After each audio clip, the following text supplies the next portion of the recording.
Hey, welcome everybody to episode 7 of the Turn and Burn podcast.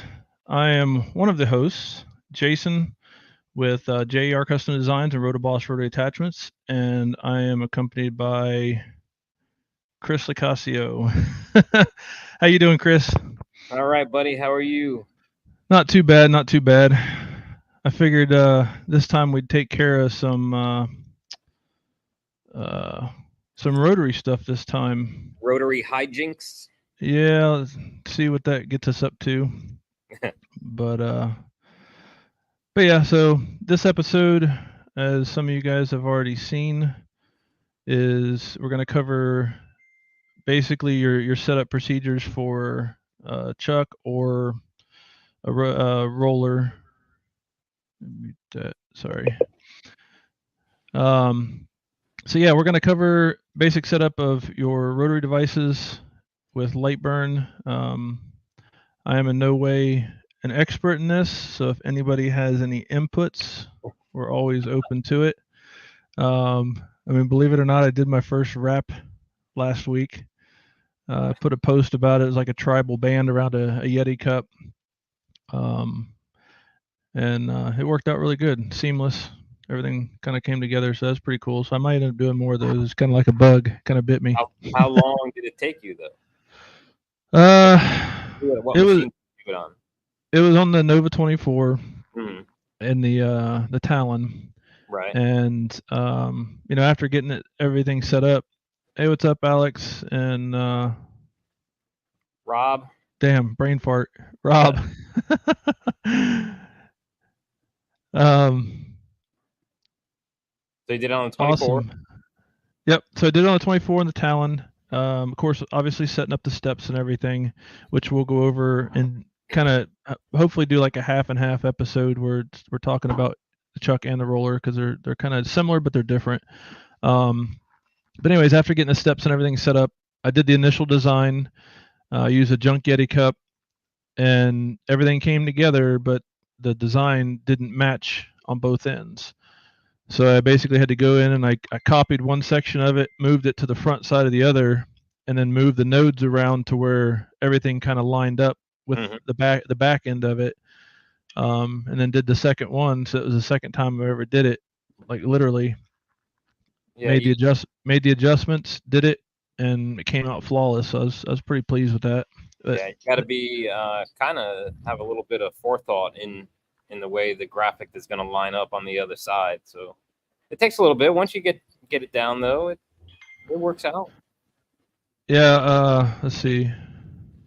Let's see. Hold on. There it is.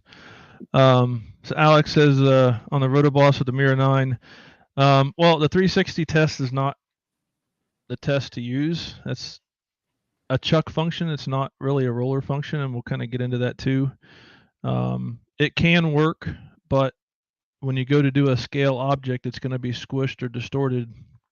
Um, the and we'll go through as well. Part of this is how to set up a template and everything to match what Lightburn says it should be. Sometimes you got to tweak it a little bit. Like when I did that wrap I did, Lightburn told me, let's say 276 millimeters. Well, 276 millimeters fell just a little bit too short, so I had to increase the size of my template a little bit to get it to match up. They're picking on you already. What's that? Yeah, your internet. What is it messing up? No, but cheers to Bob. Oh, hey, thanks, Bob. Bob's an awesome dude, man. When he was visiting in town, brought me my Damn, Woodford Reserve. I need visitors like that. I know, right? One thing that Laser Everything is saying, I think, if I'm not mistaken, they're talking about one of the 360 tests to make sure it not the Lightburn 360 because that we know that's wrong. Yeah.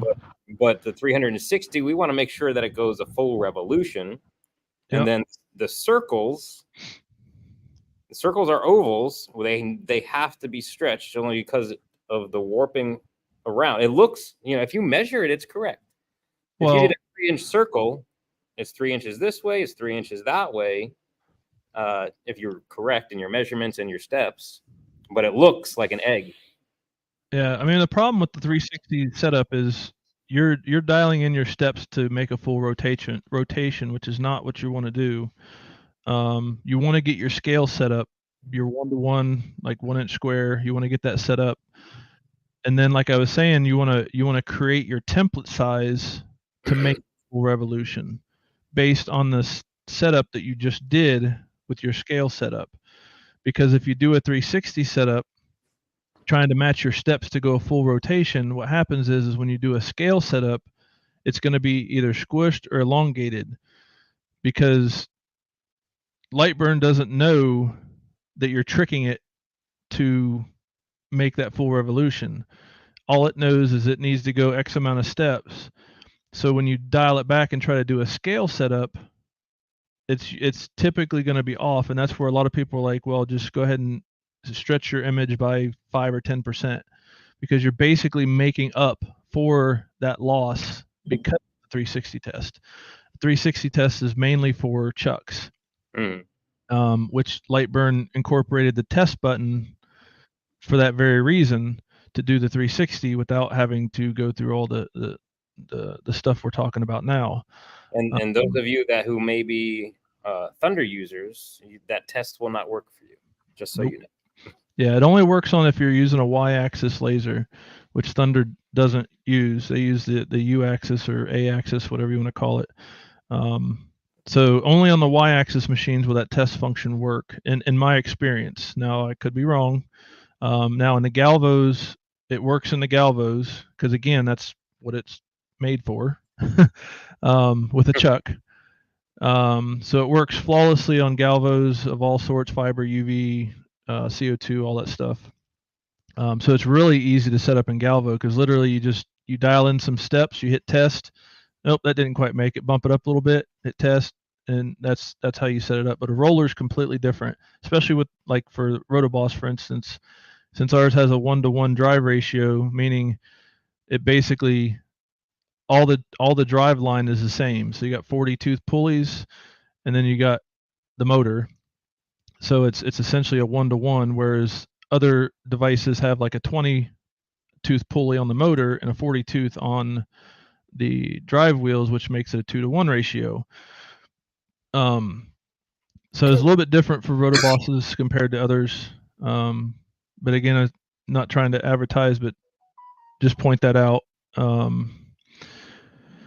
Let's see, works on OMTech for chuck. Yep, because the OMTech uses the Y-axis, and the same thing with Eon. Eon also uses the Y-axis, but they have a relay that switches between rotary and Y. So when you plug in your rotary, it triggers and flips the relay. So now it's driving the rotary instead of the Y-axis.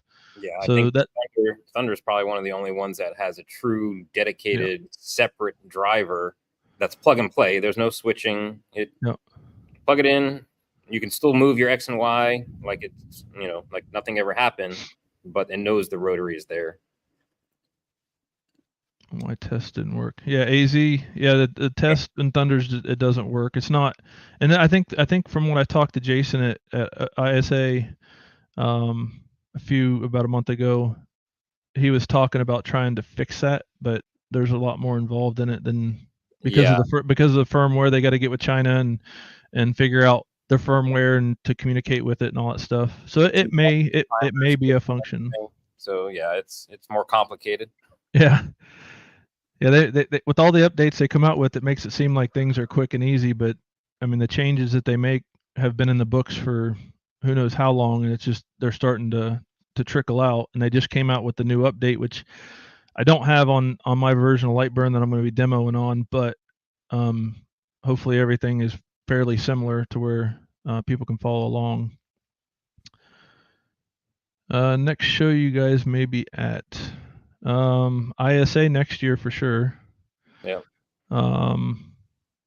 Might try to go to the Next Level conference. I don't know. I've reached out to them, and for reasons unspoken, I probably won't be going there.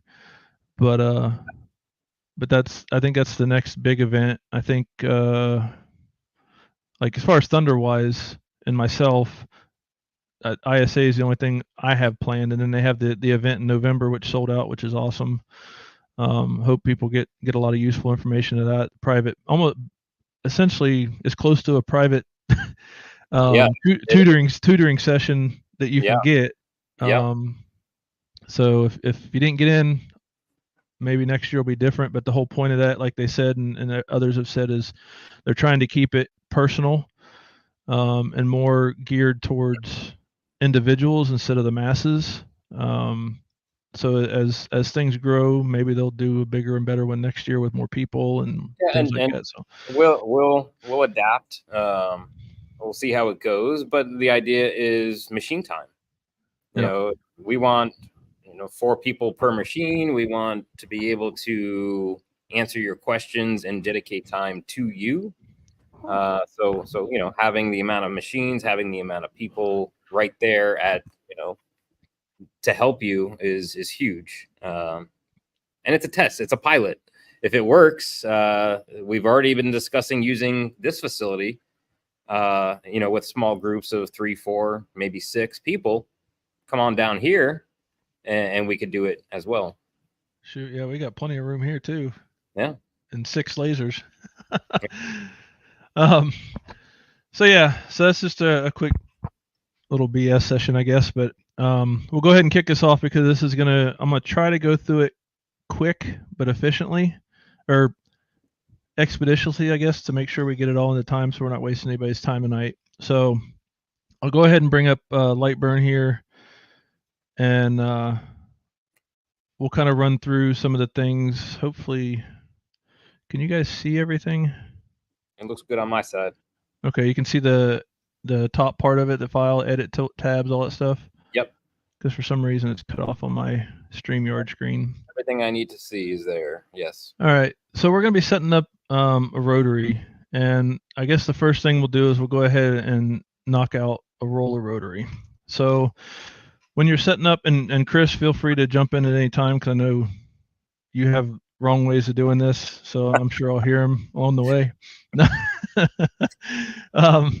But there's 3 ways you can actually get into your rotary settings. One of them being your rotary setup button up here.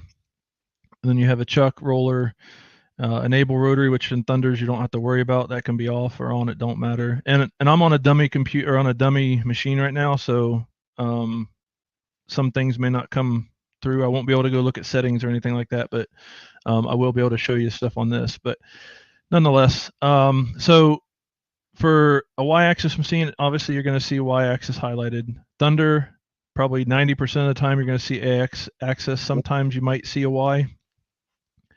But yeah, on A or U. What's that? A or U. Yeah. Well, I mean, on this part right here, yeah. It'll say A or Y, so it really don't matter. But if you're running a y-axis machine, you want to make sure your y-axis is selected. So setting up a roller rotary, as you can see when I toggle between them, there is a difference. The only difference really is you're working with steps and object diameter, a chuck, and a roller, you're working with steps and roller diameter. So just for instance, let's say we're working on a Thunder here. So let's say 4200 would be our steps for rotation. Just an arbitrary number. The manual says 44 to start with, but just for the sake of this, will be 42. The roller diameter, let's say you're doing a junior, a Rotoboss, Ascend. I'm not sure what the other companies use for their roller diameter, but you would put that roller diameter in there and that would never change. So now that we got this done, object diameter and circumference do not matter. They have no bearing on anything, and Lightburn even put a nice little note in here for us. They're not required. It's just a useful calculator. And this number here is where we'll get to setting up our template to get our 360-degree rotation. So we'll use that as a base number to get that, and we'll get into that a little bit later. So once you go ahead and do this, this is one way to do it. The way I prefer, because it eliminates any confusion with the extra numbers and stuff, is we'll go to, oh crap. I'm not going to be able to show it, I don't think. Yeah, yes. I'm on a GRBL, so it's probably not going to give me a rotary option. But anyways, if you come here, the third or fourth gray line down, you're going to see rotary settings, and you're only going to have steps and rotary diameter. That's it. And then, of course, once you're done with that, you actually have to write it to the machine. You'll read it first, obviously, but when you open it up, it's automatically going to read it. So once you make those same changes we made in the rotary setup, you're going to go ahead and hit write. You're going to send it to the machine, and then you'll be good to go. And then I think I'm missing the third one. It's slipping my mind. But anyway, so we'll go with those two for now because that's the most common ones. The rotary setup, and then of course the machine settings. So once we have our baseline numbers in Lightburn, what we'll do is we'll go ahead and create a box. Just drag a box. Doesn't matter what size it is. And then we'll go up here in 25.4 and 25.4. That's going to give us a 1-inch square. You can also go up here in Lightburn and type in 1IN, enter, and it's automatically going to convert it to millimeters if you're in a millimeters and you want to do it that way. So now once we got our box, obviously the goal is to get a square, and square by measurement, not necessarily by visual eye, because that's something you may have to alter to get that perspective right.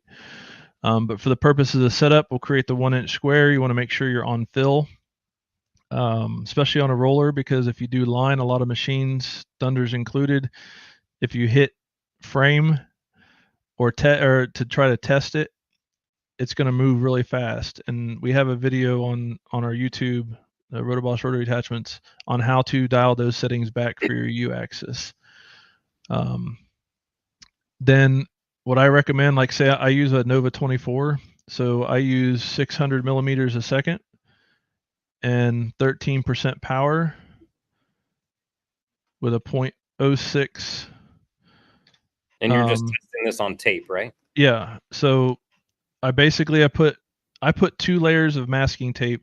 You can use blue tape or whatever. I don't use blue tape because blue tape takes more power because it's a Teflon coated tape. So to get a mark on it usually takes more power. Whereas masking tape, it turns a nice bright white. It's cheaper and more readily available in most cases in stores. And it's cheaper. It's a lot cheaper. And I only put tape where I'm actually going to engrave, and it doesn't matter if I'm doing this or if I'm doing a design. I only put tape where I'm going to engrave to do my test, because there's no sense in wrapping it around the cup. 1 layer is sufficient, but I do 2 just in case. Like, because I've had instances where I do flood fill, or I forget the term flood fill off, and it just goes back and forth in the same spot a couple times because I get my angle wrong or something. So I always put 2 on there just in case, because if I catch it right off, I can stop it and it won't damage the cup.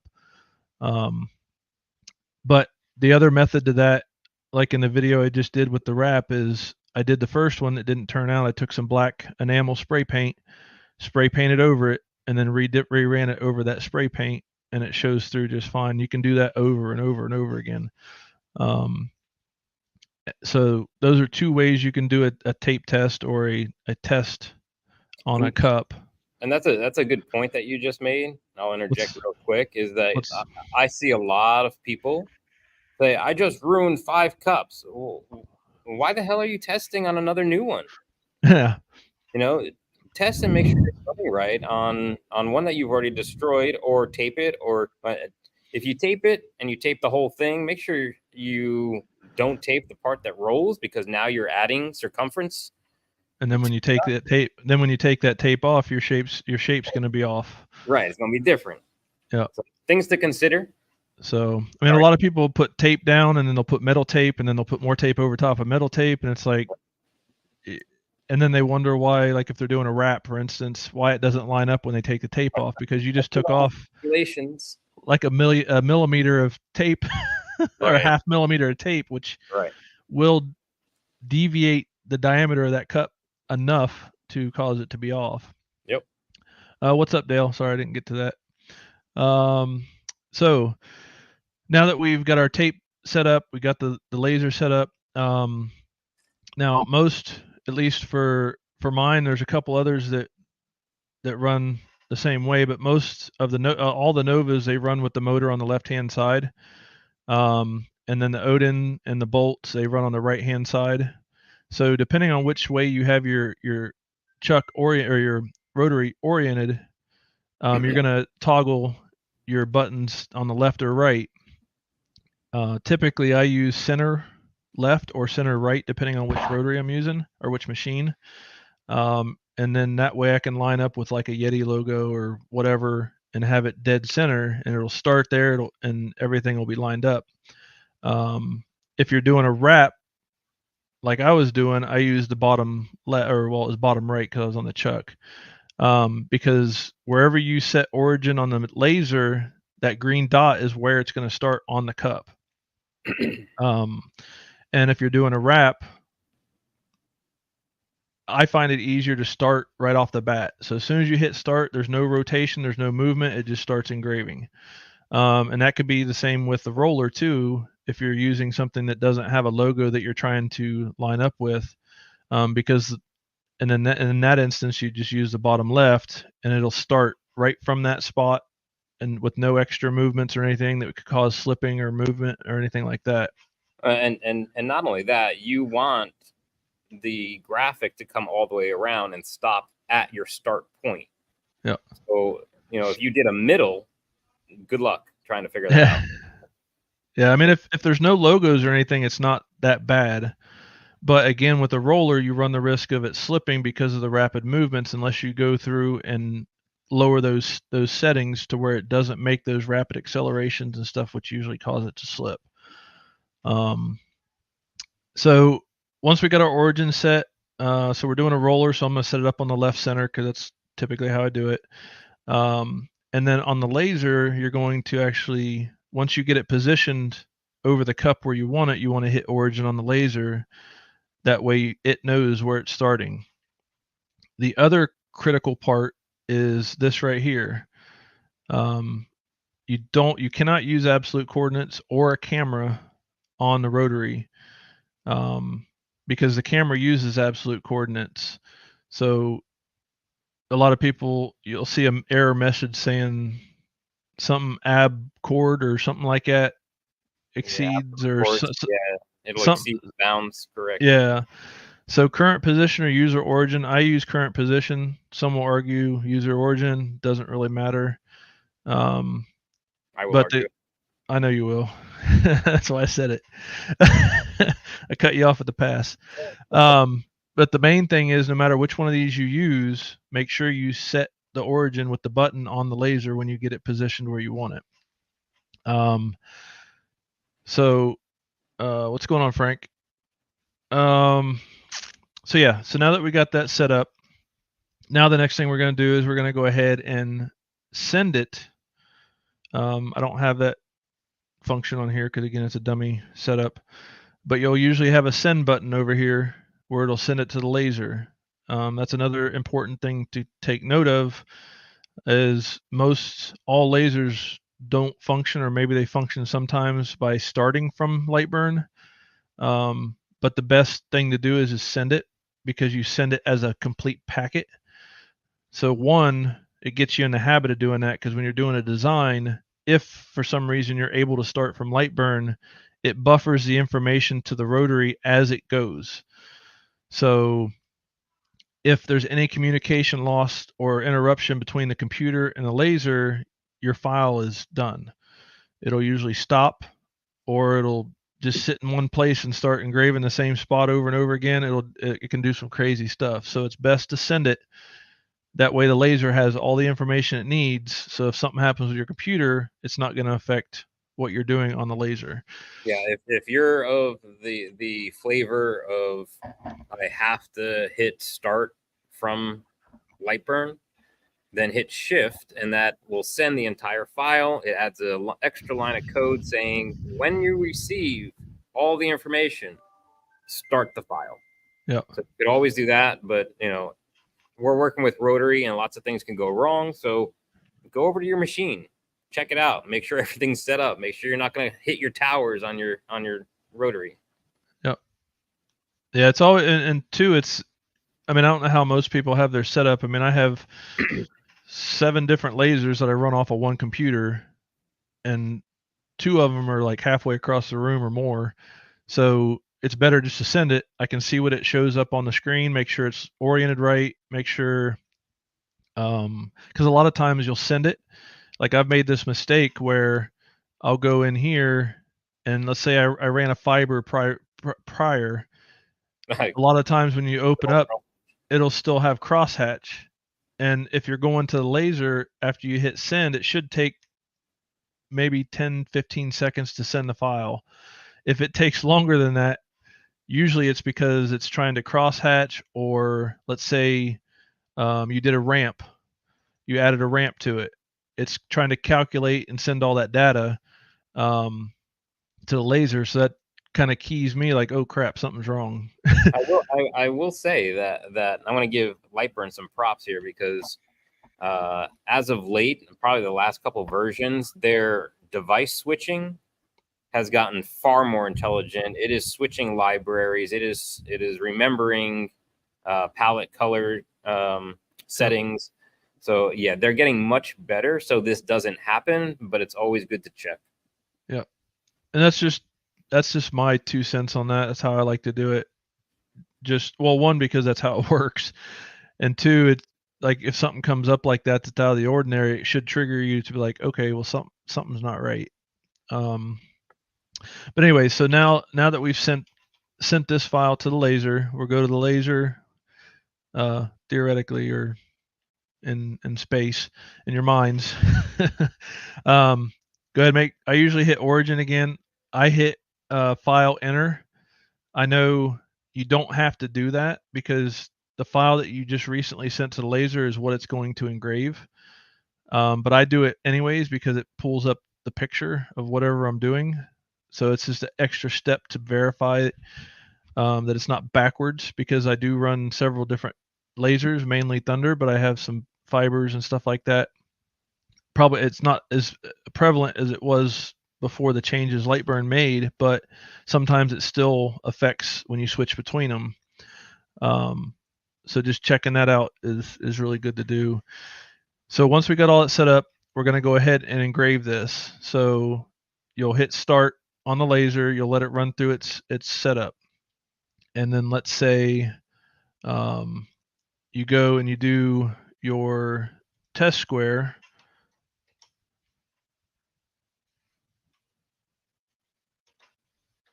Yeah, right there.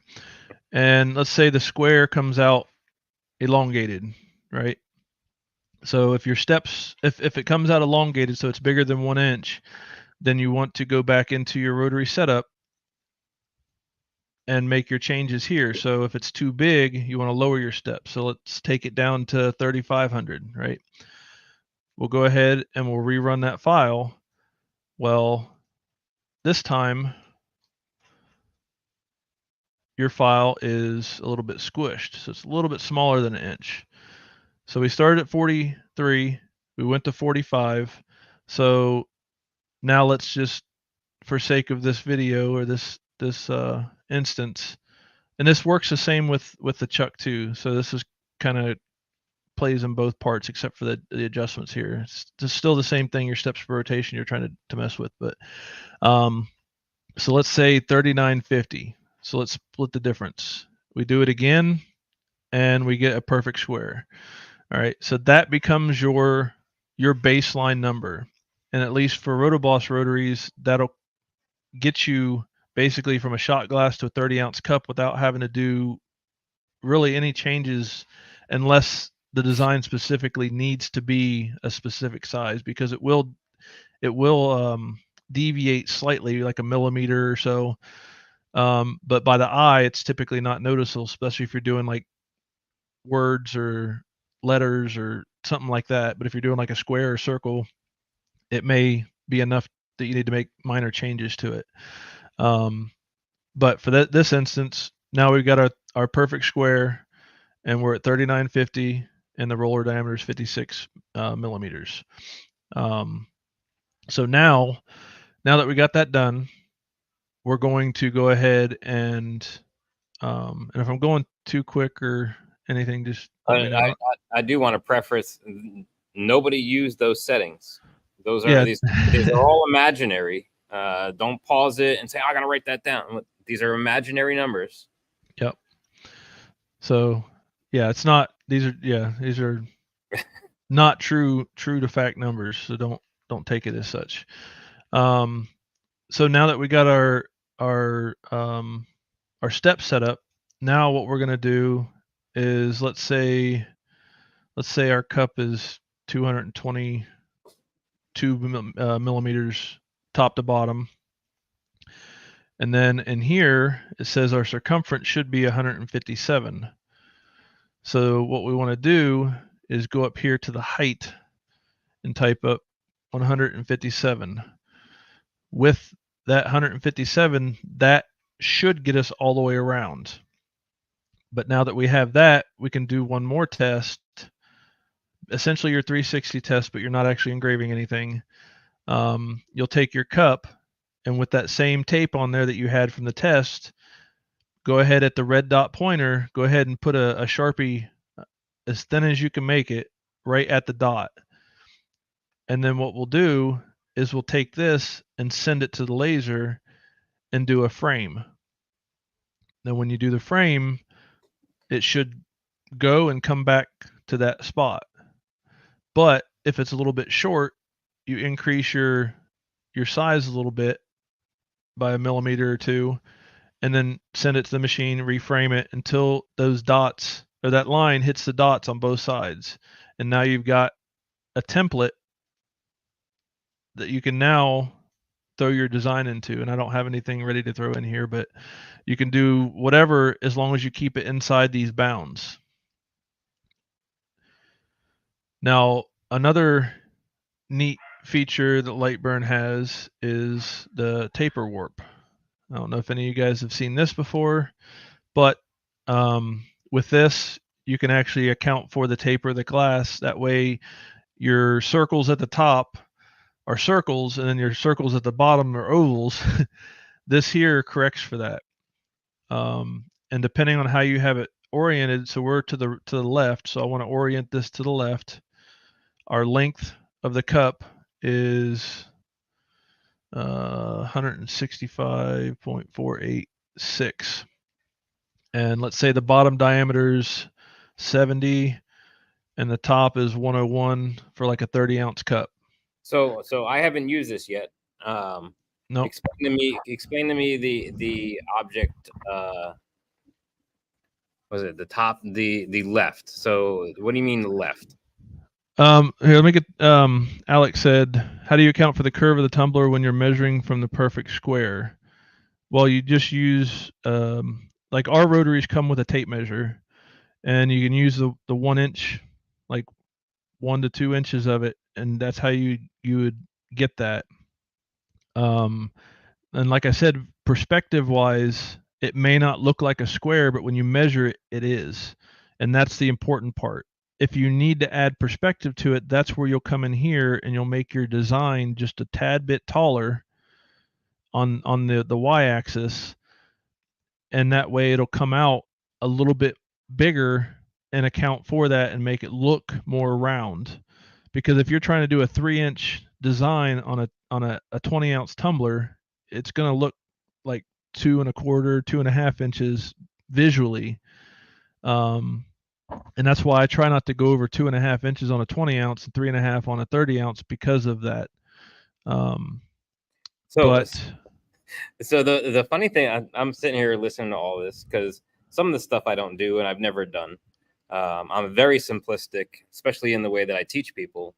And I literally will take that tape measure that you give so graciously, and I will measure out my 3 inches, and I start in the middle of my graphic, and I will frame it, and I mark. If I want it to be 3 inches wide, I mark my my 0 and I mark my 3. And when I frame, if it doesn't hit those two parts, I need to add to my graphic.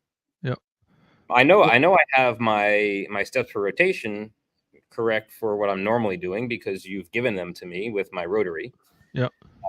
So I know I'm somewhat accurate for my normal stuff. You know, a 2 to 4 inch graphic on a tumbler, I should be spot on, maybe with a little fudging of my graphic.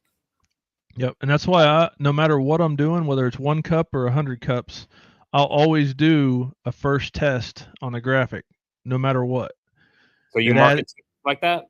No, I do the design and I'll measure it. So if it's supposed to be 3 inches, I'll do it and then I'll measure it. If it's off a little bit, I'll raise and lower it depending on if it's more than 3 inches or less than 3 inches or whatever. Got it. That's how I do it. But like Chris said, I mean, that's not a bad way to test it to make sure it's going to go, because you can hit frame and you can go from 0 to 3 and it should hit 0 and 3 on both. Yeah, I just slow rotations. my frame down enough so it doesn't spin the crap out of the cup.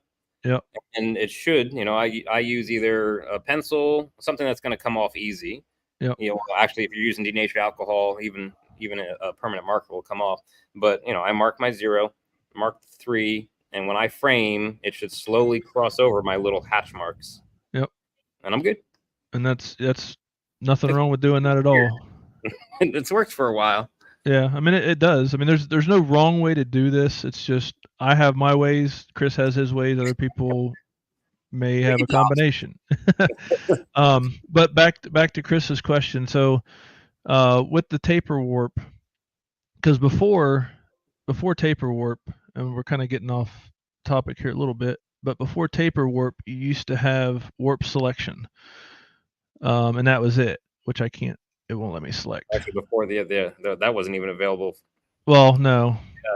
Usually I had to do it in Corel and then import it that way. Right, exactly. But they added the warping tool, which is right here, which I can't select because I'm not on an actual machine.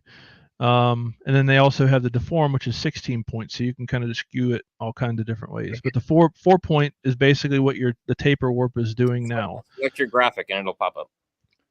So, oh yeah, that might have been 2. So go back to this. We're left. We're doing a 30-ounce cup, so 101. Length 165.4. Oops, I'm dyslexic. 486. And then the bottom is like 70. So now, if you pay attention to the square, you're going to see when I hit OK. Oh shoot! Help if I selected it. Dummy. All right. I mean, but laser everything. I mean, that's all math, The only thing that matters is, does it look right on the cup? Yeah. Does it look stretched? Yeah, there's a taper. There you go. You see the taper going into it now as I'm dialing in these numbers. I haven't even messed with it that much to even see it do it live like that. So yeah. So now you're accounting for the taper of the cup, and what that's gonna it's gonna look it's gonna look really, really weird, because you're gonna see just the corner of the engraving starting, because normally you're used to seeing the whole thing start at once. You're just going to see a little spot of it, and it's going to get bigger and bigger and bigger. It's going to look really funny, but when it comes out, it actually works. And always, and a way to double check this is if you have a large taper at the mouth, it should always be tapered narrower at the mouth than at the base. And that's what's going to make it look weird when it's engraving, because it's going to start engraving down here towards the base of it first, and then it'll gradually start doing the rest of it as it comes up. And the same here, it'll taper off into just nothing. But once it's done, it actually comes out and it looks right. So that's just an added bonus, I guess, for this segment. I mean, that's great for pint glasses. That's phenomenal. Yeah. I mean, it works really good for your standard tumblers and stuff too. So let's see if we can see any questions. Actually, hold on a sec. So the biggest reason for the taper is when you have something that has the taper to it and an angle. So Yeti 20 ounces, a standard glass, pint glass that has the taper to it, where you would have your beautiful circle at the top of it because it's wider and you're spinning the larger part. But as it gets down to the taper part, it starts to shrink it, and now you have an egg. The taper is compensating for that V shape. Yep. Let's see. So Bob, the adjustments you're talking about is with the changing height measurements, not with changing your steps, correct? Yes. Like I said, once you get your scale set up, the 1-to-1 or 2-to-2, whatever you want to do, it doesn't matter. As long as you get the steps to get that. You're adjusting the size of the template to make that 360 degrees. You're not tricking the system into making it do X amount of steps to get there. That way, when you engrave it, all your scale items, your little circles and squares and all that stuff, they come out as circles and squares as you engrave it. Because otherwise, normally you'll see that circles and squares are squished a little bit when you're doing it with the 360 setup versus doing it to scale and then adjusting your template to accommodate. And like I said, I'm not an expert at this. I've only literally done it like 2 or 3 times, but Katie Devlin is really good at it. Robert Kofed has some good videos on doing stuff like this, and a couple other people as well. So, you know, those are the people I would turn to if you have questions. I'll help you. I'm sure Chris will help you. What's up? I've got a question. So serious question. This is for a standard graphic, or is this for figuring out what your total, if you wanted to do a wrap? It works for everything. It works for the wrap. I mean, the wrap is not as critical, but if you have shapes that are supposed to be squares or circles or something like that, that's where, like Katie, she has a video on doing that, or the one she did in LBX, she had that display cup where all the circles were perfect at the top, but as you got closer to the bottom, they started getting narrower and narrower and narrower. Right. And that's where the taper warp will come in to correct for that. Right. But so the only reason I'm asking that is because, like, if we made a perfect 1-inch square, it's going to work in that 1 inch. And this is something that I've tested over and over again, and I would like to revisit it again because I'd like you to test it. But because there's a gear reduction, because we're working with gears, belts, motors, and all of this other jazz, that the variation of sizing gets progressively worse as we spin all the way around. Yes. Does that make sense? I think so, if I understand what you're saying. So it may be 1 inch, and we are tuning it in for that area. But if we made a graphic that was the complete circumference of the cup, it would not match. That's something for a later date, but I want you to. We can probably address that in another podcast or something. If you want to jot that down for future. But if you notice, I did the taper warp on a 1-inch square, and it only changed it by 2 millimeters. Right. So you're not something that small on a full size cup. If you did it normal, you're not going to really even see that.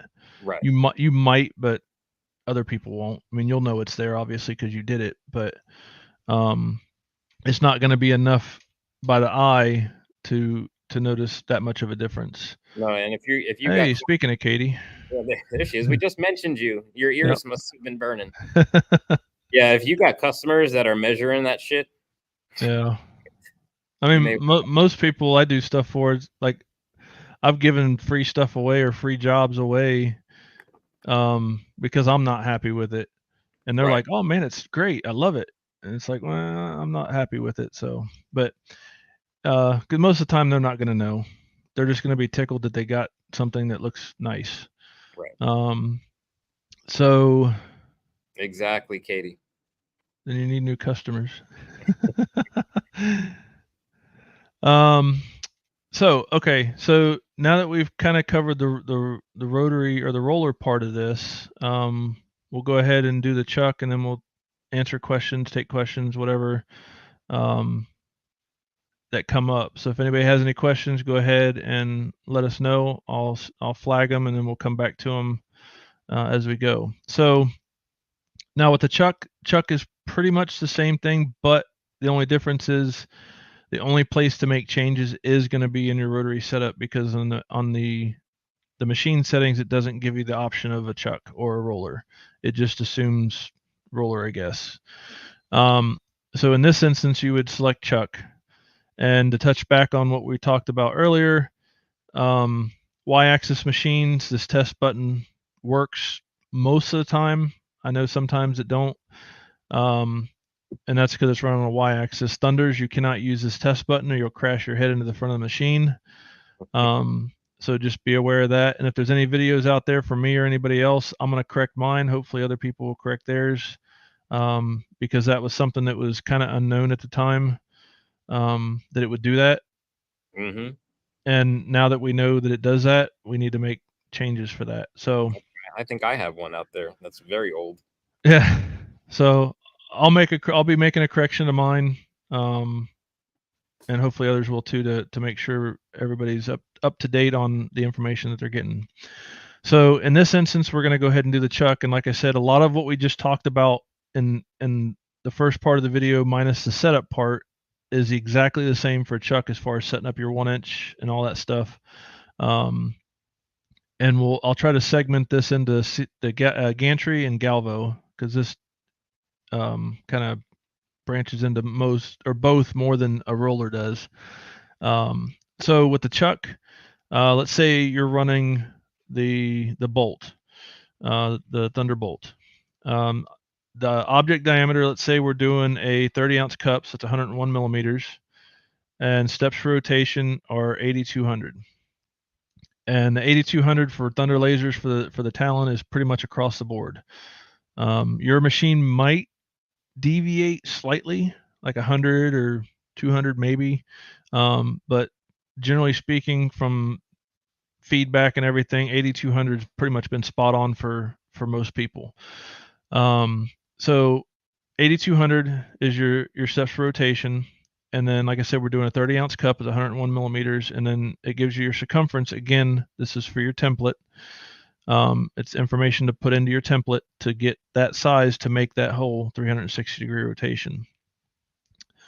The key to a chuck, unlike a roller, is you have to know the object diameter as close as you possibly can to the actual size. Mm-hmm. Like if we put in 100 on a 30-ounce cup, it's still going to engrave okay, or 102. It's still probably going to engrave okay, but your template size is going to be probably a little bit different. But you got to test that anyway, so it doesn't really matter. So for the sake of this, we'll leave it at 101 for a 30-ounce cup. And you can do this test on any cup for any roller. What's up? I'm just laughing at laser everything. Whipping all over the place. I have a video, actually, let me see if I can grab it real quick and throw it in the link while we're talking, on how to set up your... Can you pull up the laser settings for DSP? The machine settings real quick? I can try. Like I said, I'm on a dummy. I'm on a GRBL, yeah, so it doesn't... It should still be the first one. It's literally the first field as you pull up laser settings, laser machine settings. Okay, let me get this video real quick. Taper. We could have actually done a roller episode and a chuck episode. Yeah, and we can probably readdress that with if anybody has any questions or specifics that we can circle back to on. I'm just trying to find it. On the DSP, on a standard Ruida controller, you should be able to hit the speed button on the controller and lower that down so it'll frame slowly. All right. But the initial move from origin point to start point is your idle speed. And if you don't change that, it's going to move at 300 millimeters per second and just stop. All right. So I added the link to my video for slowing down the speeds in your vendor settings, and I will preface that with, be very careful what you mess with in vendor settings. The one that I'm talking about, you don't have to. I mean, you can change that. Yeah. So if we go to machine settings, let's see here. And it should be your first. Yeah. Yeah. See, I don't have any of that. Yeah, the first setting, it should be an idle speed. Oh, here we go. Yeah, that's still not correct. Not for, at least for people on this video for Ruida. The very first setting is an idle speed, and that literally will be from your origin to your start position. And usually you want to get there quick. If you're on flat work, you want it to go from here to there as fast as possible. But on rotary, you don't want that. You want it to slowly move to your start point, so you don't. I mean, there was a time where I remember on a shitty rollery, not one of yours, it'd fling it off. it literally would fling it off. I mean, that bitch was spinning and it would roll. I mean, it had inertia. I mean, it was gone. Yeah, so the settings he's talking about, like I said, I put the link to the video that walks you through how to do that, so we won't get into that on this video. We'll get back into the chuck here, and then we can kind of BS a little bit afterwards. So we want to go ahead and select chuck. Again, we're on a bolt, so I want to do 8200 for steps, and then the object diameter is 101. Dang it. Come on. And that gives us our circumference for our template later. And if you're on a y-axis machine, you can use the test function, or if you're on a Galvo, you can use the test function. And again, you make your mark at your red dot, and then you want to see it come to the red dot to that mark again, and then back to the mark again. If it's a little bit off, then you can raise or lower your steps until it matches. And then once it matches, that's your steps. But this setup here is for the bolt and basically all the Thunder lasers. And this is like spot on. This is where you need to be, plus or minus maybe, depending on your machine. But that's where you want to be. And then when you do that, you want to go ahead and hit OK. And then we're back to the square, doing the same exact thing.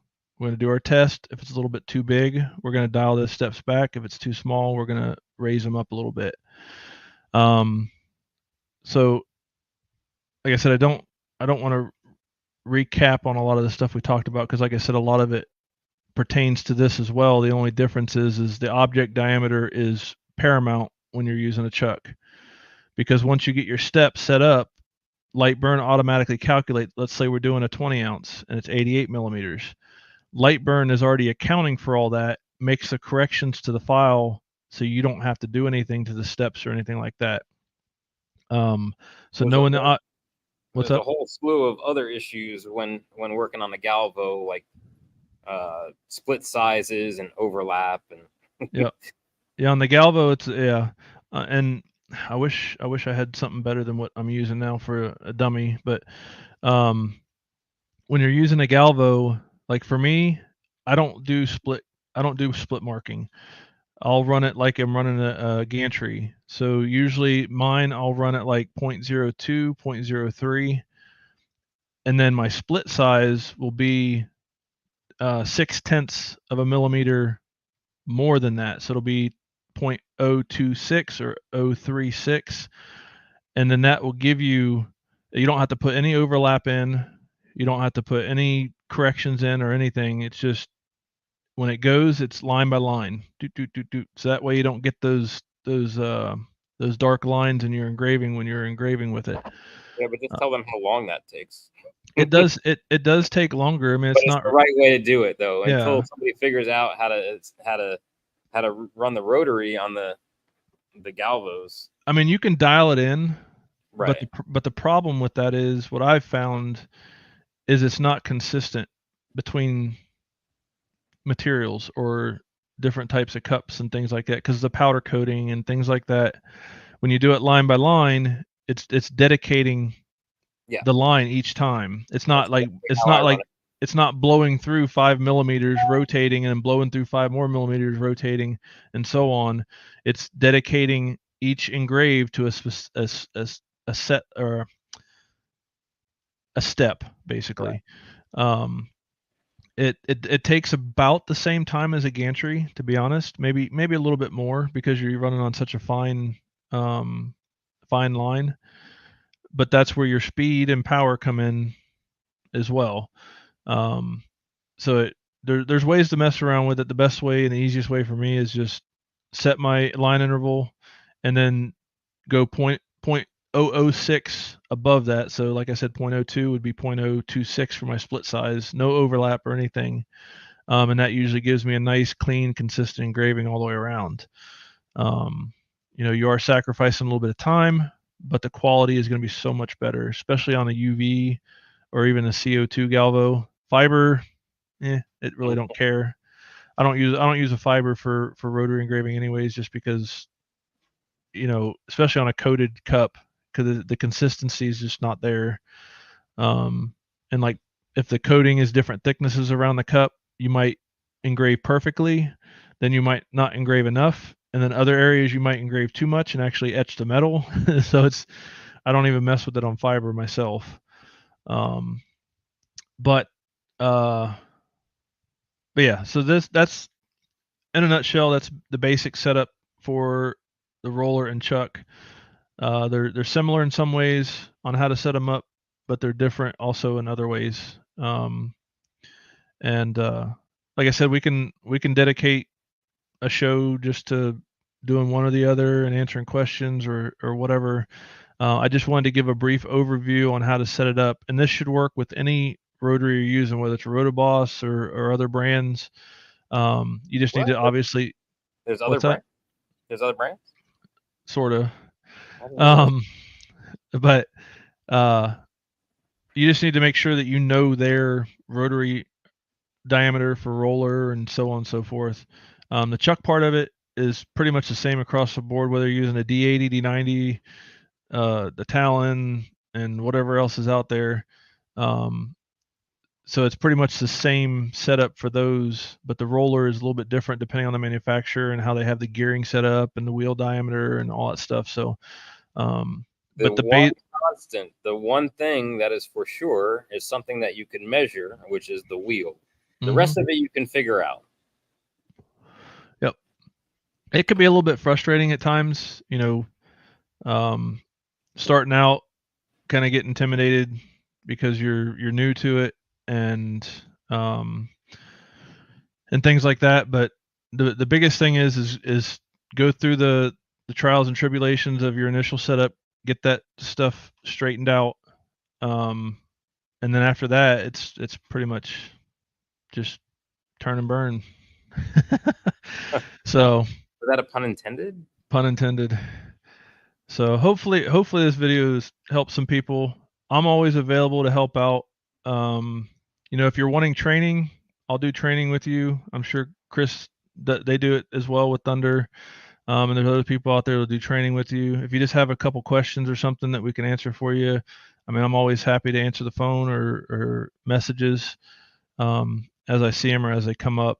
So if you have any questions or problems, just let one of us know, and we can get you straightened out. We're looking. Concern today? What's that? Questions, comments, concerns today? Yeah, I don't see too many. Spent a lot of time talking today instead of letting these people chat. Yeah, if anybody in here has any questions, I can go for a while longer. I'm not. We know. And it's a Wednesday, so I don't think there's any other. We're not interfering with Alex's stuff on Tuesdays. So we got some time. We got one here.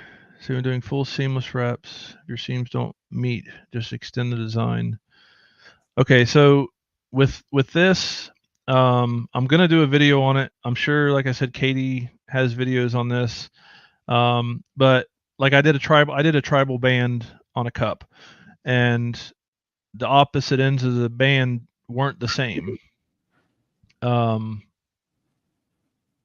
was graphic prep though. Oh yeah, this is talking about graphics. Anyways, okay, so yours was a graphic prep, so I was trying to get the nodes to line up to where both ends match when they come together. But as far as what Dale's asking, he's asking about 5 millimeters short. You'd extend the design by 5 millimeters, correct? Yeah, that's the proper. Around. That's the proper way to do it. That way, you're keeping your scale, and you're also making the full wrap. So yes, extending how many ever millimeters it is. Yes, extending it there, doing another quick test, and then tweaking it ever so slightly to get it right. I mean, it took me like 5 minutes to do a couple tests, and then I did one design, and even in the video I showed it. I did the first design, didn't quite line up. I did some tweaking, did the next design, it lined up perfectly. And that's where having your steps and everything dialed in, having your template set up. The template took me like 30 minutes, but once you have it done, it's done. You can save it as 30-ounce cup template or whatever. Yeah. And then you can just use that again next time you do a 30-ounce cup and just throw your new design inside that template, and you should be good to go. Okay, so that's what he did. It finally came out. That's good. Yeah, I mean, it takes some time to set up, but don't get discouraged. Don't get mad. It's just you have to do it. Like myself and Chris, I know for myself, I don't spend a lot of time doing that stuff anymore because I've done it so much that it's just kind of intuitive, I guess, to what needs to be done to make the changes. And eventually, you can get there as well. But you have to go through those steps. Like, I know it's easy to pop a question on Facebook and get like immediate answers, but if you don't actually do it and try it and test and fail, you're not gonna learn. You're not gonna retain that. You don't know why it's doing things. Exactly. Yeah, you're just gonna do it because someone said to do it. If it doesn't work, you're not gonna know why or how to fix it.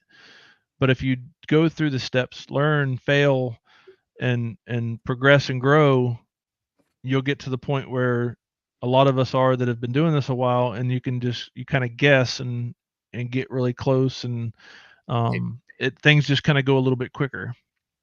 Yeah, Stanley Prince logo and odd spots. Yeah, they do. And then the little handle things. Yeah, tape.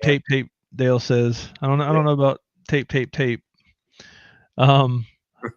Less tape, the better.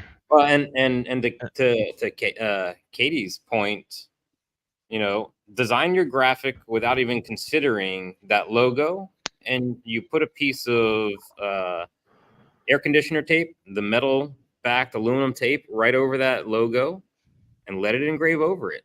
Then you don't have to include that in your design. Then you don't have to worry about having it screw up and missing or hitting the logo. Yeah, I know Katie designs her stuff around the logo. Like, she places her stuff around the logo so she don't have to use tape. At least I know she does that a lot. A lot of people will use the tape and cut out the tape in the shape and then put it over it.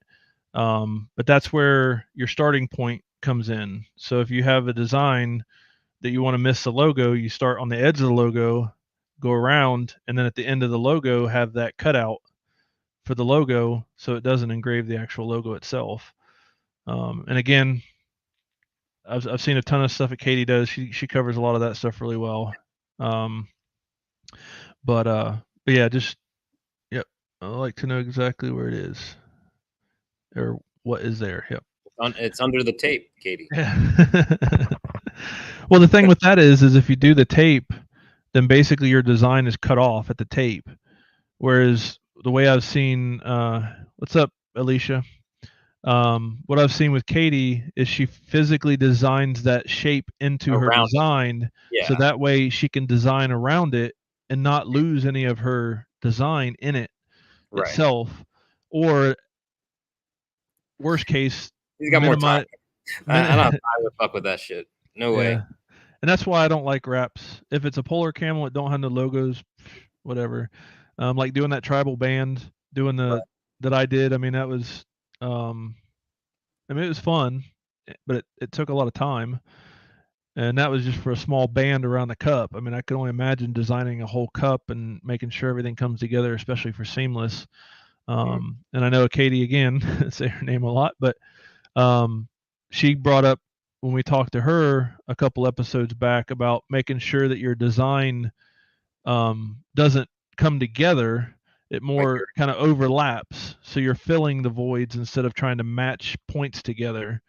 So you can still get a seamless design per se by doing that without having to worry about matching up the points. So stupid things that I do, which I fucked up on this one, but I'll add a line to it so that when it does actually hit correctly, I can stretch this 0.5, but when it does line up correctly, I don't have anything to worry about. Yeah, because it just looks like part of the design. Right. It's part of the design. If it's off a little bit, nobody would notice except for me. Like, oh, that's the way it's supposed to be. No, it's not. Well, like I said, a lot of times the customers ain't gonna know. Like, no, I probably should have framed it and checked my marks, but I didn't. Yep. And I did that too. Somebody wanted a Stanley Cup, so they got a black Stanley Cup and put everybody's names around it. And when I did it, there was a gap at the end because I didn't do what you're talking about and test it fully. I was in a hurry because they wanted it quick and whatnot. So I had like a gap of about 5 millimeters or so more than what the normal spacing was around the rest of the cup. All right, Dale. Thanks for joining. We'll see you next time. So yeah, there's multiple ways to do it. Like I said, just try, learn, fail, and just keep going at it. If you're using cups, I use one cup for all my tests, and I just paint over it. I mean, it's simple. You put a couple spritzes of paint to cover the metal or the mess or the previous design, and then just engrave right over it.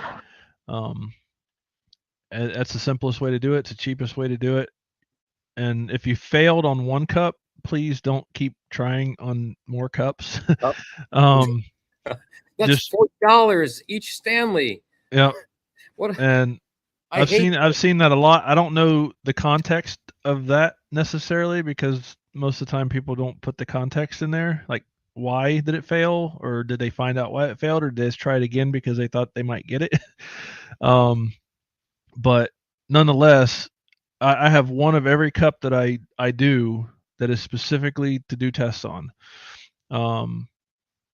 And if I get one-offs or someone, like I got a stack full of Yetis at the shop that I got to do, I'll do a tape test on it first, make sure everything's set, and then I'll do the run. If the tape test isn't right, I fix it before I move on to the run. Especially like this lady brought me these custom teal and gray Stanleys. Like they custom ordered them in that color, and they only had like 6 of them. No pressure. And I'm like, oh shit. So it's gonna be taxing. That's where you kind of pick your battles. Like I'm not afraid to take anything. I just make sure the customers are well aware of the possible outcome and what could happen. And I have them sign a piece of paper saying that they understand that things could go wrong. We're not liable. And it's up to you how you want to handle that, whether you want to give them a couple free engravings to offset the cost of the cup that's ruined, or if you want to buy the cup from them and get another one or whatever, that's completely up to you. My thing is I let everybody know well in advance and ahead of time that this is it. Like this could happen. We're not going to try to make it happen, but it can happen. If you're okay with it, then we'll do it. So different business models, you can handle it however you want. But let's see, John, what you got here? Great info. Getting initial settings right. The best way, you have to keep adjusting your design until you get the look you want. But if that don't look right, it takes time. Tape. Yep. So tape is your friend. Not too much. Marking the cup and doing a frame and making sure the graphic meets where you want it to is huge. I'm about to do this. I have a nice bottle that I want to grave all the way around, and I'm going to be doing this soon. See, I haven't taken the time to dial in my UV settings yet. And on glass, on glass, it changes. I mean, the focal point is the issue with glass on the UV. Because it's so fine.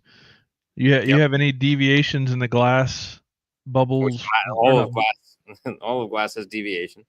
Yeah.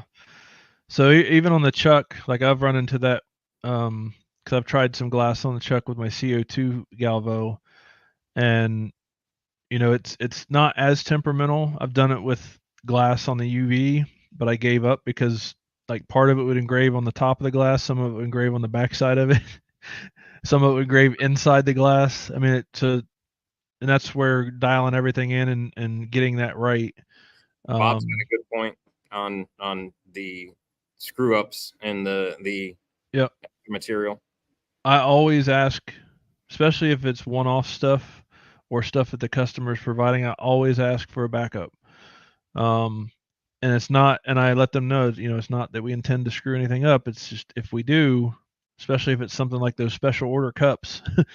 I mean, it took them like 6 weeks to get them, and they got them like 3 days before they needed them, and then I had to kind of rush to get them done. So, um, but that again just comes down to your business model. If you're not comfortable, don't take the job. Like it's not worth the headache. It's not worth the stress. It's not worth the potential loss of revenue. It's not worth it. So if you're not comfortable, don't take a job. If you're not comfortable with the rotary, don't take a job. Get comfortable with it, learn it, get proficient at it, and then start taking jobs. I've seen a lot of times like, hey, my laser's going to be here. I need a rotary. Which one should I get? They end up getting one and never done anything before, and they're waiting on the machine and the rotary to get there to start a job that they already promised somebody, and Right. they've never done it before. Yeah. Talk So about. this, And you know what they're upset with, though? They're not upset with themselves for taking that job. They're upset with the machine, and they're upset with the software, and they're upset with the rotary. So, and that's, to be frank, and I might offend somebody, but that's bullshit. It's your fault. Don't take the job. Learn how to use your machine, and then you start putting out quality products. Yep. You got to get that's the same way with doing flat material. You got to get comfortable with your machine first. Know how to use it, how to manipulate it, and how to get it to work in your favor. If you're buying a machine and you've never touched it before, you give yourself a month. Just like any other business, you have to factor in a loss period. Well, you factor in a month of learning that thing till 2:00 in the morning and mastering it before you put any shit out. Yeah. That's the last thing that you want to do is start handing out shit or be under the gun and have to produce garbage. It's not a bright idea. Yeah. Yeah. Exactly. Katie, all of my friends got gifts while I was learning. That's it. I mean, yeah. I can't tell I got my house. I got a cupboard full of fuck ups. Exactly. To put it bluntly. I mean, and don't be afraid to waste money. Yes, it sucks. Yes, it can be tough at times, especially if you're working job to job. It definitely sucks, but you have to do it. I mean, there's no way to go around it. Can you go back up a little bit? There was a good question or a good. I don't remember where it was. I'm trying to look for it. Oh, Steve. I seen what John was saying about graphic designers. I wanted to touch on that too, real quick. Yeah, and then Bob said, ask the customer for extra material. Yeah, we just talked about that. Yeah, and then Steve was asking one too. Yeah. Steve, so, you know it. A lot of things too when you're getting designs from people, and I don't know if this is going to talk to John's question or comment, but make sure that the person you're getting your files from knows how to set it up for a laser. Because a lot of graphic designers work in AI, and AI has layers. And yes, it looks good. It might be black and white, but the laser is going to see every single one of those layers, and it will not come out right. So definitely make sure you get your files from somebody that knows how to design for lasers. There's plenty of them out there. I use John McBride. There's Ashley something. Williams. Yeah. Ashley. Which I don't know if they're here in the States or if they're somewhere else, and that's just a stage name. I don't know. But either way, those two particularly are very good. They're very sought after. A lot of people use them. So just make sure you get You're the not paying designs a lot from the of right money. people. What's You're that? not paying a lot of money. To take let's say you had a Sheriff Star and you wanted to convert it to vector for lasering. That's probably going to cost you somewhere between $15 and $25. Yeah. That's for something that that you might reproduce quite often. It's well worth it. I pass that cost on to the customer, whether I intend to use it in the future or not. I always pass it on to the customer as a fixed fee. Right. Even if I have the design already, if I have the design, I won't charge the full amount. I'll be like $15 versus $25. But that helps kind of front load your ability to pay for these things as you go, or if you need special things done or whatever. It kind of front loads your bank account to be able to handle that stuff when it does come up. But typically, I always pass that cost off to customers. Steve, I had a laser 4 months before I actually started doing real jobs. Everything was trial and error for family. And that's the way it is. I used to do custom furniture, and I started out building furniture for my family. And then I honed my skills, learned more and better ways to do things, and then I started selling to the public. And it's the same with lasers or anything else you're doing. You got to hone the skills. You got to know how to use the equipment and manipulate it or use it in ways that are not orthodox necessarily, but There are are a lot of people like the Katies, like the Alicias, and even you and I who post and make it look really easy. yeah. It's intriguing and it's something cool, and there's dreams of grandeur that man, I could make so much money. And then they get it. Yeah. And then it's a whole different world. You Yeah. got to learn, just like a violinist learns how to play the violin. They don't go out there and do a symphony right away. You got to learn the shit. And you also got to remember too is when you're on Facebook and social media and you see all these posts, 95% of the time you're going to see the good end product. You're not going to see all the scrap. Bots and stuff tumblers. You're not going to see all the junk. Right. So don't get discouraged especially don't take information from people as far as like settings, power, speed, things like that, but don't trust them as like the gospel. Don't think, oh well, if it doesn't work for me, something's wrong with the machine or whatever. Every machine, like Chris has got, was a 51 63, yeah, or 63. Like I have a 63. I can almost guarantee you, our rotary settings for our 63s are very close, but I almost guarantee you they're not the same.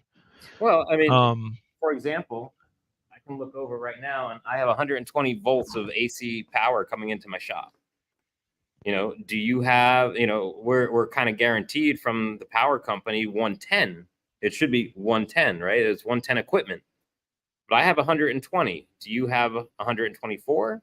Do you have, 111? That plays a role. Humidity in my shop in Florida may be very different than somebody in Michigan. Yep. Let's see. Yeah, well, speaking of humidity, that plays a lot into how the machine operates, how efficient it is, also temperature. If you're in a climate controlled like myself, Chris, I know is not necessarily. I am. Yeah. So all that stuff plays into how the machine actually performs. So there's a lot of variables that can dictate the settings of the machine. That's what I'm saying. My 63 probably runs different settings than his for similar or the same job or type job, just based on our differences in how we keep our machines. So take that information for what it's worth, but try it. If it don't work, tweak it a little bit. And learning how to tweak it and what to tweak, speed, power, you got to offset those. You can't raise both of them at the same time. You can't lower them both at the same time. You get to have a trade-off there with speed and power. Oh, you got AC. Oh, you got AC in there now. I've got AC and insulation. Oh, there you go. It does. I have 3 roll-up 10 by 10 roll-up doors, so there's gaps in there, and there's humidity, and it is temperature controlled. But yeah, there was many times that there was a year that I had this building, no AC, no insulation, It was 120-degree wall temperature. I was sitting in that corner back there, sweating my ass off, just typing. I did that when I was running out of my home shop. I did that for about 3 months, and I was like, "No, screw this." So I got a 4-ton air conditioning unit in a 900 square foot building. That thing, it cools it off quick, and I got dehumidifier running all the time. Yeah, me too. So I mean, you got to take the steps to protect your equipment. More so, it is nice to have that comfort, but it should be more geared about the machine's comfort, so to speak. Because if you're not taking care of your machine, keeping it dry, keeping it cool, keeping the humidity away, the machine, it's going to rust, it's going to deteriorate. Lenses are going to get damaged. And that's where Alicia was talking about air dryers and things like that, because we've seen a lot of posts lately about people, hey, I upgraded my air to external air. Why am I getting water? Again, that's going to depend on where you live. If you live in Arizona in the desert or Utah or something like that, you may not have that problem. But in Texas, Florida, Louisiana, all the southern states per se, you're going to have a lot more issues with that. A good air dryer, like I think Alicia, I have one that cost me like $1,400, but it's a 40 CFM. It can handle up to 40 CFM. You can get one that handles like 20 for like $600 from Harbor Freight. I think Alicia had one of those, or still does. And it's a good insurance policy.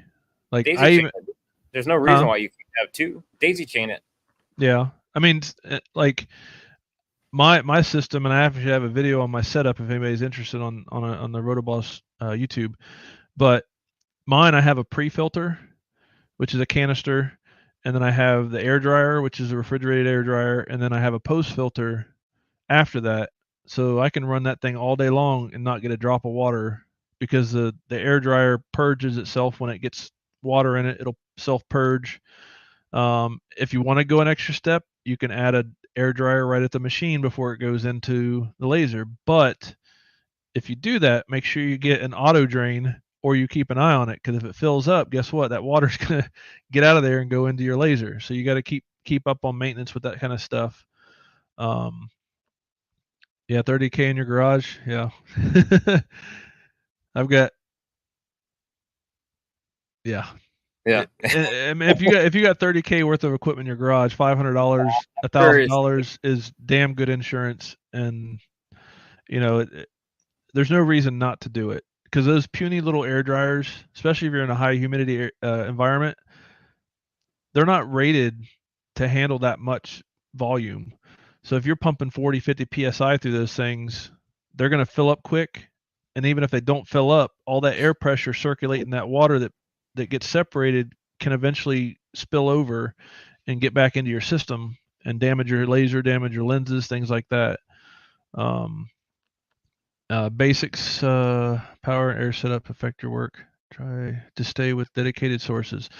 Yeah, so if you have a lot of equipment running, like mine, I have 2 dedicated lines just to the lasers, and then I have a dedicated line to my air dryer, and my air compressor's 220, so it's dedicated on its own.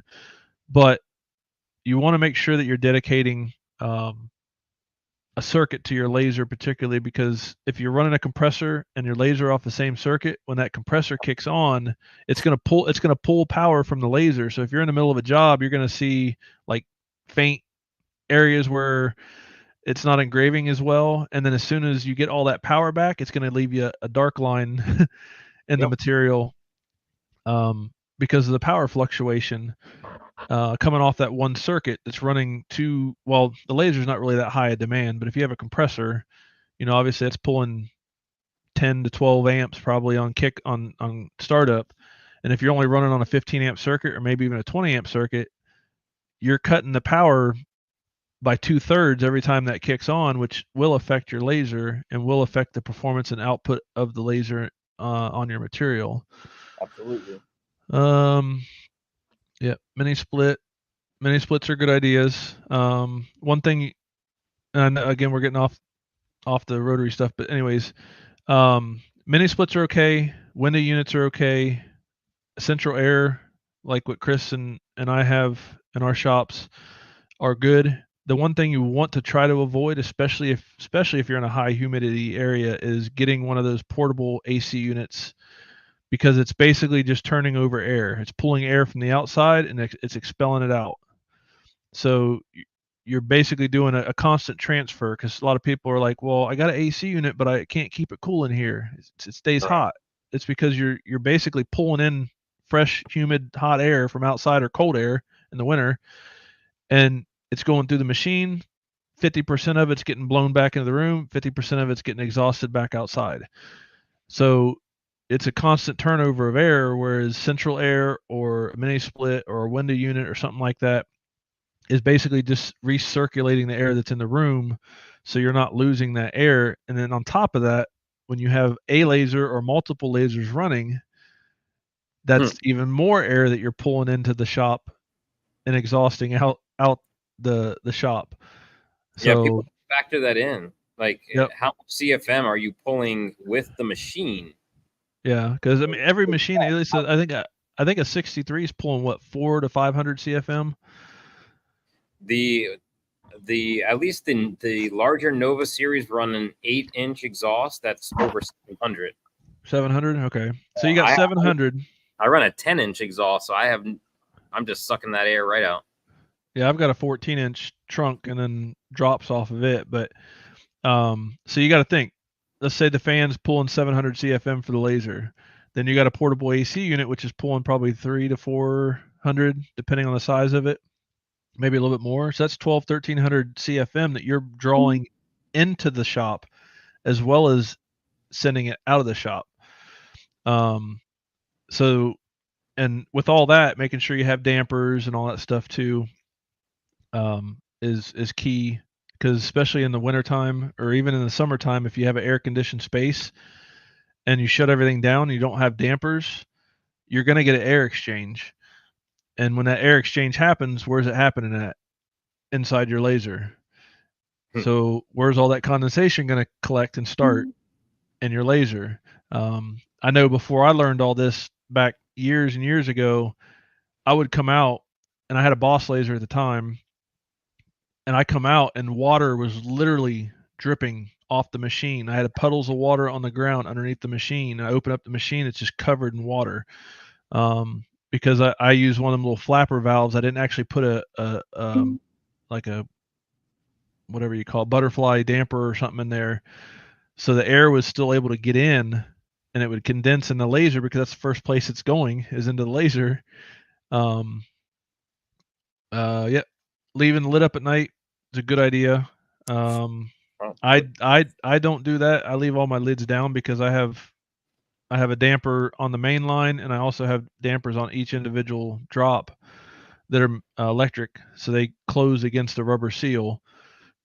So I don't really worry about that. I haven't had any issues. Plus, I have an industrial dehumidifier, because my shop's like 2,000 square foot. So I have one of them industrial dehumidifiers that runs all the time, and it just self drains, and it keeps the humidity about 40%. So I don't worry about that too much. But again, that was like a $3,000 dehumidifier. But when I've got $100,000+ worth of equipment sitting in my shop, that's nothing. It's, I mean, 9:30, homie. Yeah, I know. I'm having fun. And people are still here, so My family wants to see me, I'm sure. well, we can get off here in a bit. House of Lasers, you got it. Going to have to hire you guys to build my perfect shop someday. I don't want to have to learn all this. Yeah, it's a lot. It's a lot to build a shop, especially from scratch. Yeah. Luckily, my shop, when I got it, it had two holes with big exhaust fans. Because it wasn't insulated, it wasn't air conditioned, it was just an open warehouse.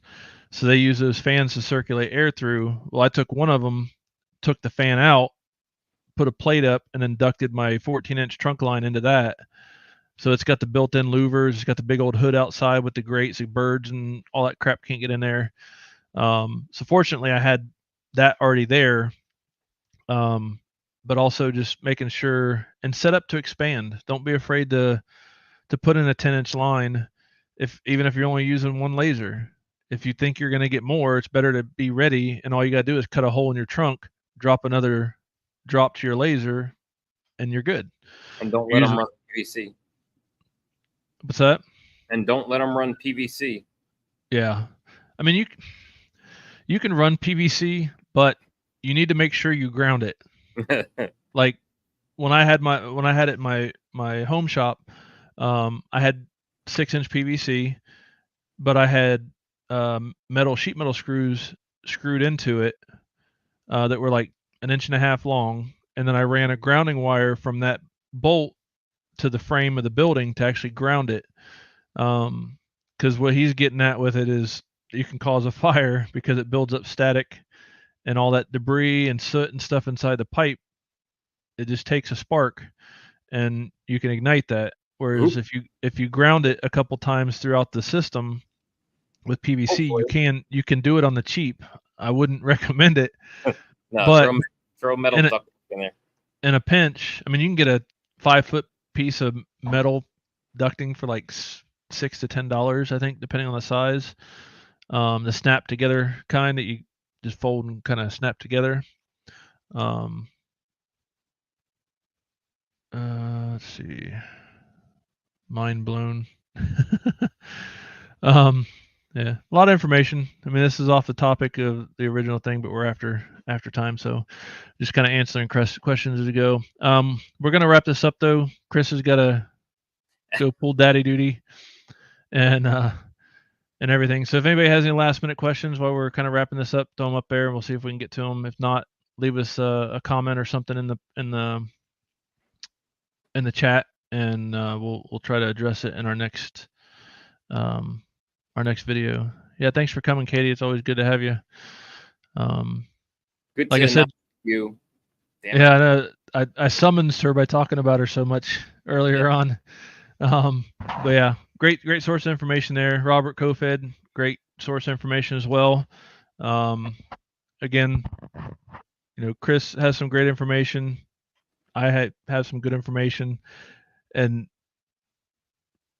none of us are necessarily wrong about it. We all have our own ways of doing it based on our experience, and that's something that you'll gain as you progress as a maker in this space. You'll learn your own habits, what works for you, little tricks and things like that.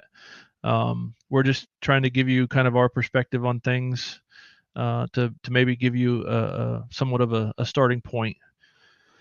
Yeah, it's all about workflow and what's profitable and most efficient, and what works for you is the best. I mean, that's it. Nobody can decide that. As long as it works, it's not wrong. I mean, people might argue like Chris thinks I'm wrong. I think he's wrong, but but as long as it gets the job done, I mean, there's no wrong way to do it. Yeah. So I think we're gonna go and hop off here. I don't know, Chris, you got any? No, I appreciate everybody joining. Looks like the crowds are getting a little bit larger and larger each time, so that's awesome. But yeah, I'm glad people are joining. Awesome, guys. Well, I thank every one of you for coming out, all the questions and everything. Hopefully we answered the majority of them as best we could, and hopefully the information that we had earlier in this at the beginning of this and through the first hour, hopefully it was helpful. I just wanted to kind of brush the surface. It wasn't in no way meant to be like a complete tutorial, but hopefully that gives you a little bit of insight on how to set things up. And if you guys have any questions at all, I'm here to help, whether you have my rotary or somebody else's, or you have laser questions, things like that. I'm always here to help. All right, Jason. No matter what anybody says, you're all right. Yeah, I try. I'm glad somebody notices. So again, thanks everybody for coming out.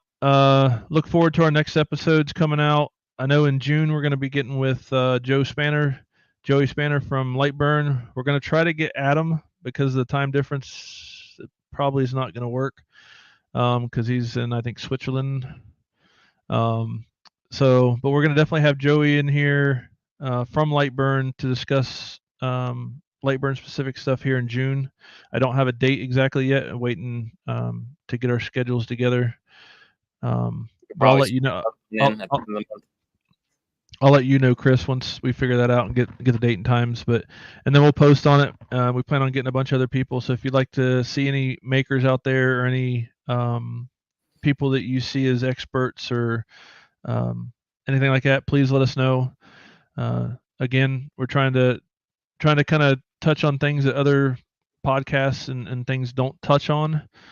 So if you have anything, just let us know, and we'll try to get to them as best and as soon as we can. So if that's all we got, then again, thanks for joining us. Look forward to seeing you in the next episode. I hope you guys have a wonderful night, and we will see you in the next episode of the Turn and Burn podcast. Have a good night, everybody. Good night. Good night, Jason.